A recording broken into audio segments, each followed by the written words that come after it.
Bueno, ya estamos de vuelta, esto es Plaza de Armas. Estamos conversando con Rafael Morales e Iván Vélez sobre el mito de la transición democrática española, el gran fracaso de la, bueno, según lo que estamos aquí diciendo, ¿verdad? Y ustedes sacarán sus consecuencias, sus conclusiones. Yo estaba diciendo antes de irnos al corte que hay una cierta afinidad, simpatía, de hecho, entre los separatismos catalán, vasco, gallego, etcétera, bueno, y esto, los 16 nacionalismos de cada autonomía, 17 cuando proceda, 17. Desde México, por ejemplo, sobre todo posiciones de izquierda, entre comillas, como La Jornada, por ejemplo, simpatizan porque consideran que, digamos, homologan la nación política mexicana con la nación vasca o la nación catalana, que quiere romper las cadenas del Estado español, como le llama Tejeda y La Jornada, y muchos otros, a lo que es España. Pero el problema es que omiten todo el siglo XIX, que es la clave fundamental, porque ahí la nación española surge con Cádiz. Y eso es lo que está totalmente oscurecido, eso no se comenta. Pero... Claro, bueno, lo que ocurre es que bueno, hemos estado hablando un poco de la transición, un poco en sus comienzos, pero si nos ponemos ya en la situación actual, en las consecuencias de todo este proceso, pues nos encontramos que ha habido una vuelta de tuerca con el regreso del PSOE al poder, claro, por diferenciarse un poco de sus antagonistas políticos, lógicamente, pues ha habido una vuelta de tuerca que es la irrupción de la llamada memoria histórica en toda la política española, que está bastante mediatizada por toda esta confusa ideología, ¿no? que es la memoria histórica. Entonces, la llegada al poder de políticos como Zapatero, pues nos ha servido para escuchar barbaridades tales como que España, y lo dice el presidente del gobierno español, es un concepto discutido y discutible. Es decir, el presidente de la nación española niega la nación española, al ponerla en duda. O sea, es una cuestión que creo que en ningún sitio se habrá oído, más que en España. Sí, en ¿verdad? Francia es ininteligible. En Francia es ininteligible. Además, incluso se han vendido fórmulas durante muchos tiempos que han caído en desuso. El federalismo, hablabas tú antes de Alemania. Alemania fue para los nacionalistas durante mucho tiempo el modelo, ¿eh? Porque era un Estado federal. A ellos les sonaba muy bien lo de federal y siempre estaban apelando, incluso a Izquierda Unida. Izquierda Unida siempre ha tenido la idea del Estado federal, que integraría estas nacionalidades. O sea, el embrollo es terrible. Últimamente ya Alemania ha dejado de serlo porque Alemania se recentralizó hace unos años y ahora, pues sin decirlo claramente, lo que propugnan es un Estado confederal.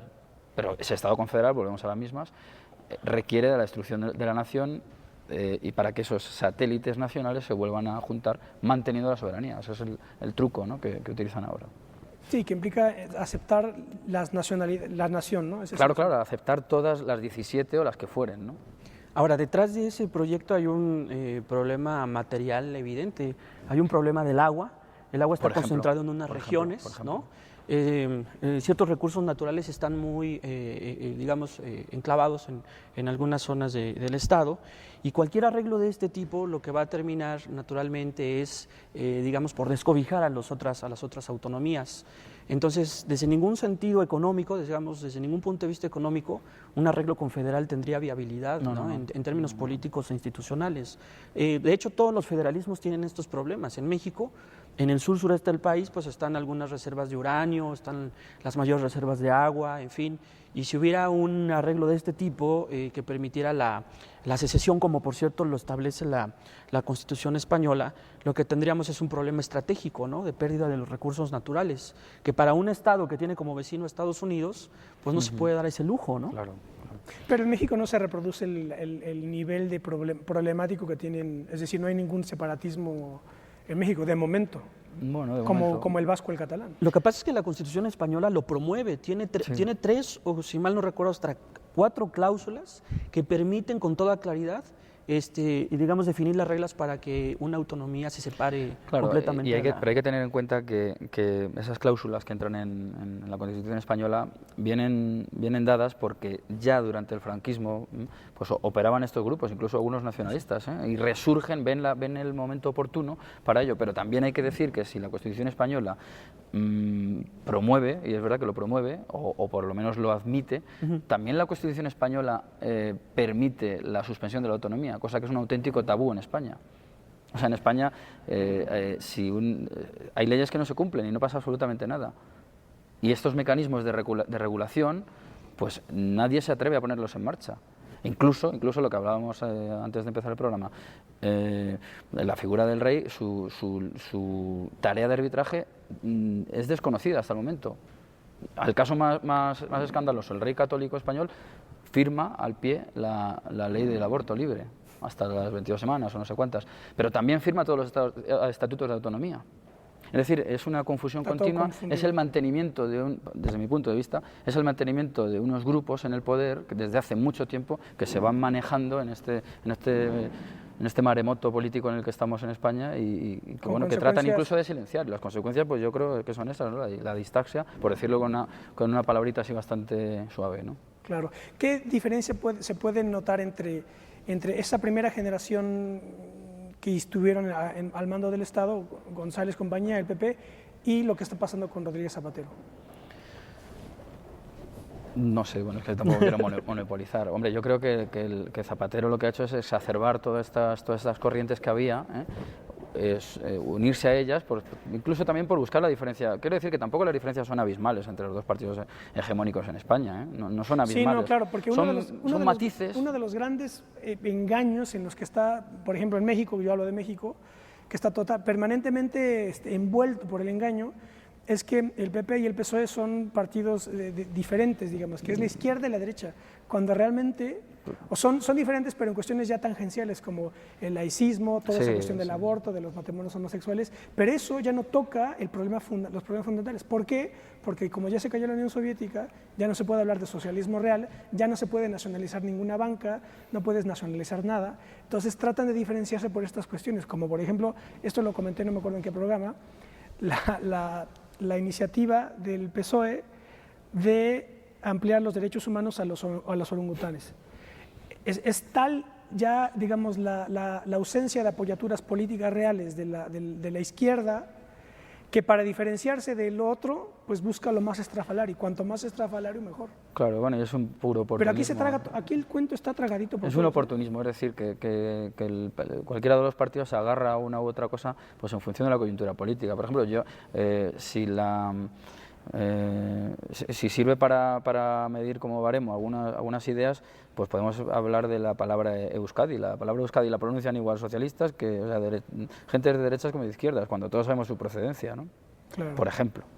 Y la asunción de los derechos históricos pues está en ambos partidos. Y los derechos históricos es precisamente la derecha, porque claro, es la derecha más rancia. Que rompe la Revolución Francesa. Es la derecha más rancia que puede haber, es decir, los más retrógrados. Claro, la idea de legitimidad precisamente es lo que surge con la restauración monárquica contra Napoleón, es lo que Smith explica en legalidad de legitimidad. Esa idea de derechos legítimos, históricos, es el del antiguo régimen contra el fruto de la Revolución Francesa. Pero como está todo confundido... Pero sí hay una diferencia, es decir, por coyuntura a Felipe González le toca resolver, digamos, un proceso donde crea, digamos, un espacio para arreglar las diferencias. En México diríamos así simplemente que la transición española significa que se arreglaron, ¿no? Como decir, se arreglaron en lo oscurito, consiguieron ese acuerdo, etcétera. Pero con Zapatero lo que tenemos es una profundización de la socialdemocracia, claro, desde un punto de vista mucho más folclórico, laico, chabacano, no marxista.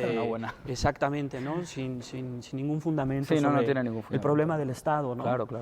Creo que, regresando a lo que tú habías planteado, esa sería la diferenciación, ¿no? Hay una parte buenísima aquí en el libro de Grimaldos, La CIA en España. Está hablando, se llama La transición en Langley, que es donde está la sede de la CIA, es capítulo 1. Habla Grimaldos de Manuel Fernández Monzón, que en esos momentos era un joven capitán de los servicios secretos del Estado español, ¿no? Bueno, de España, perdón, Iván. Y entonces le cuenta a Fernández Monzón, a Grimaldos, el viaje que hace el Pentágono en los años de la transición, ¿no? Y entonces cuenta Fernández Monzón. En el propio Pentágono, dice Grimaldos, Fernández Monzón es recibido por un coronel estadounidense. Me puso frente a un gran mapa, dice Fernández Monzón, que tenía desplegado allí. Lo señaló y me preguntó qué veía. Recuerda el hoy general en reserva.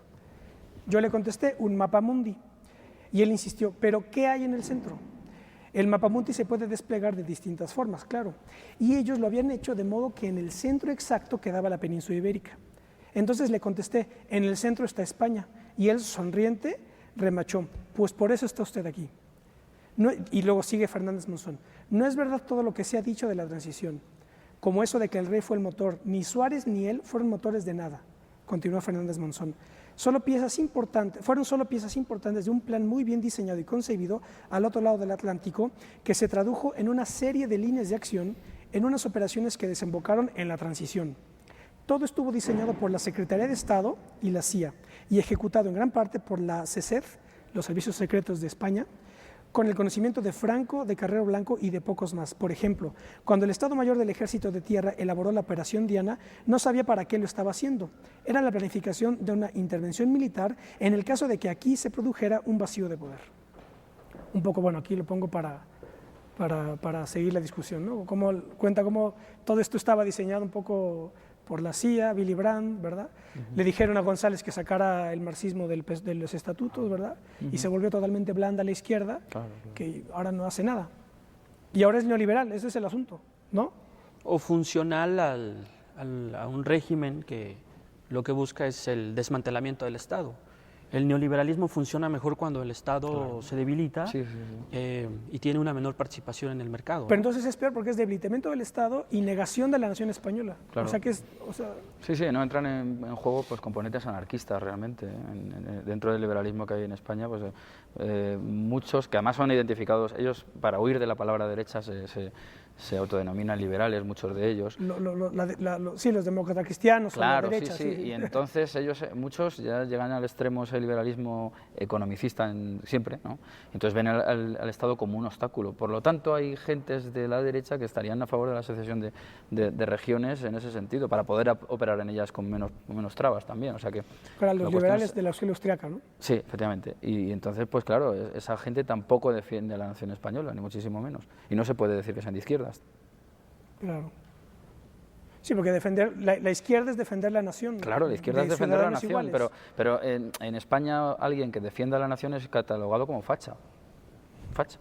Cuando la nación política es jacobina. Es jacobina y es izquierdista totalmente, ¿no? Entonces, pues no, allí la nación y España son dos conceptos identificados con una derecha pues casi inquisitorial, ¿no? Porque ahí funciona, por supuesto, la leyenda negra, pero a toda máquina, ¿no?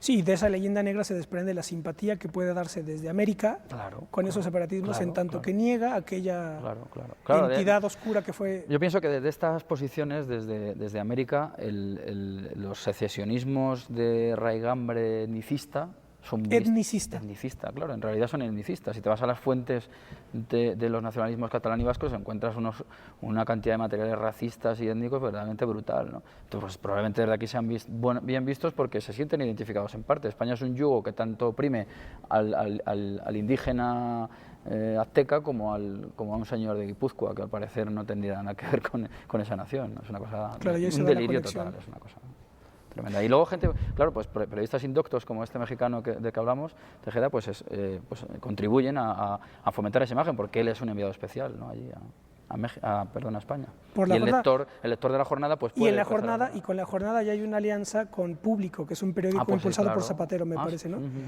Sí, claro, llega encartado en la jornada gratis. Sí. Bien.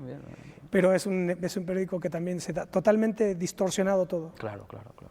Pues yo lo que veo es que todos están dinamitando ese arreglo, ¿no? Es decir, izquierdas, derechas. Sí. Es una situación muy parecida al fin de la República, ¿no? Es decir, aquí no se puede decir que sean unos los responsables cuando realmente todos están participando del desastre, ¿no? Por el problema de la democracia. Sí. Volviendo a eso. Claro. Porque la democracia y la cultura y el relativismo impide que alguien